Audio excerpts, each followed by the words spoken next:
Bonjour tout le monde, merci de me suivre encore une fois, merci encore pour tous vos messages encourageants par rapport à ma dynamique. Aujourd'hui j'aimerais vous parler de quelque chose qui est pour moi fondamental et qui plombe la vie de beaucoup et qui emmène beaucoup de personnes vers l'échec et vers des choses qu'elles ne veulent pas. Alors aujourd'hui j'aimerais vous parler d'un sentiment qui tue beaucoup de personnes et ce sentiment c'est le sentiment d'amertume.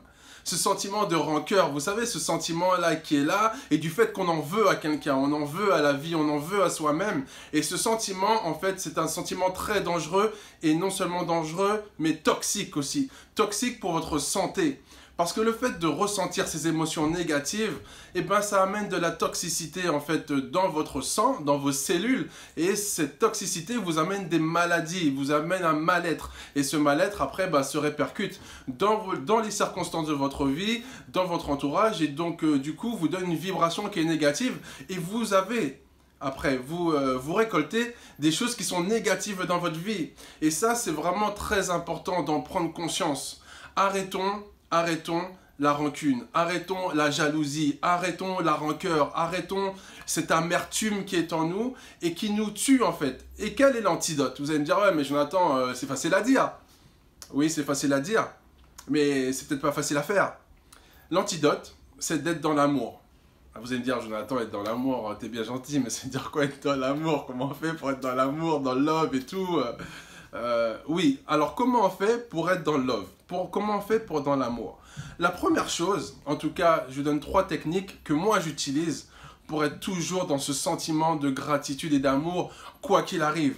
D'accord? Donc la première chose, c'est ne pas être dans le jugement, ne pas juger les autres, ne pas être dans un jugement négatif des autres. À partir du moment où vous jugez les autres, comme je le dis dans mon livre, le chef-d'œuvre qui est en toi, à partir du moment où vous jugez les autres, vous vous jugez vous-même, puisque l'autre c'est vous, l'autre c'est moi. Lorsque je te juge, je me juge.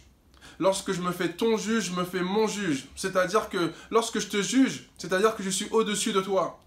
D'accord? Je considère que je suis au-dessus de toi, que je suis meilleur que toi. Donc déjà, je me mets dans un rapport de subordination qui est au-dessus de toi.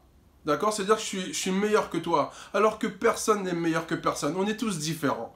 D'accord? On est tous différents, mais on est tous égaux. Moi, c'est toi, toi, c'est moi, mais dans une autre version. C'est ce que j'explique dans mon livre. Donc, ne pas juger l'autre. Ça, c'est la première chose à retenir. La deuxième chose essentielle à retenir, c'est que face à un comportement, face à une attitude, face à une situation, cette situation est là pour te challenger, pour dire, OK, il y a cette négativité, qu'est-ce que tu vas faire? What you gonna do? What you gonna do? Il y a des personnes qui disent « Ouais, je suis quelqu'un de positif, je suis quelqu'un de dynamique, je suis quelqu'un de waouh !» Mais une fois que la négativité elle arrive, il n'y a plus personne. On commence à critiquer, on commence à juger, on commence à être de mauvaise humeur, on commence à être stressé, etc. Ce n'est pas vos paroles qui ont un impact, c'est votre comportement. Est-ce que vous intégrez cette notion d'amour? D'accord? Donc, chaque chose qui vous arrive de négatif vous permet de vous challenger.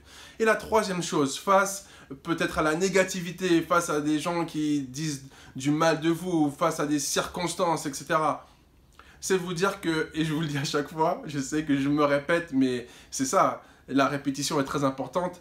La patience est la vertu des rois. Soyez patient. Cette épreuve négative, cette épreuve difficile, elle va avoir un terme, elle va avoir une fin. Ce n'est pas pour toujours, ce n'est pas pour l'éternité. C'est juste un moment en fait. Tout ça va finir. Tout ça va se terminer. Ce n'est pas forever, ce n'est pas for life. C'est pour un moment seulement. Donc considérez que toute chose a une fin. Toute situation négative a une fin. D'accord? Soyez patient, attendez patiemment. C'est dans le calme et la confiance que se trouve la force. C'est pas dans l'excitation, dans la panique, dans la peur, dans toutes ces émotions négatives que se trouve la force. La force se trouve dans le calme et la confiance. Vous voyez la mer? Quand vous voyez la mer comme ça, calme, il y a un sentiment de puissance quand même. C'est puissant quand vous regardez l'océan. Mais c'est calme. La puissance se trouve dans le calme. La puissance se trouve dans la confiance. La puissance se trouve dans la foi. La puissance se trouve dans l'espérance. La puissance se trouve dans la paix. C'est là qu'est la puissance, pas dans l'agitation. Je vous laisse ça sur le cœur. À très bientôt. Bye.